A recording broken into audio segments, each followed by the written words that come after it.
కిందకి పడిపోయారు. దానిపైన వెహికల్ షోల్డర్ లో ఎక్కడం జరిగింది. దాని తర్వాత ఆ పర్టికులర్ చెల్లి సింగయ్య అనే వ్యక్తిని సైడ్ లో పెట్టడం జరిగింది. ఎవరు కూడా వాళ్ళని మళ్ళీ పట్టించుకోవట్లేదు. తర్వాత మన highway petrol police ASI Rajasekhar అనే వ్యక్తి 108 కాల్ చేస్తూ వాళ్ళని అంబులెన్స్ లో పెట్టి జీజీహెచ్ గుంటూరుకి తరలించడం జరిగింది.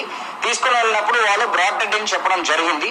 జగన్ సత్తెనపల్లి టూర్ మరో వ్యక్తిని బలి తీసుకుంది. సత్తెనపల్లి క్లాక్ టవర్ దగ్గర వైసీపీ కార్యకర్త జయవర్ధన్ రెడ్డి సొమ్మసిల్లి పడిపోయాడు.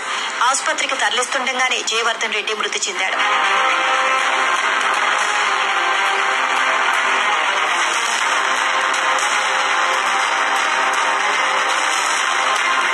పర్యటనలో అంబటి రాంబాబు రెచ్చిపోయారు.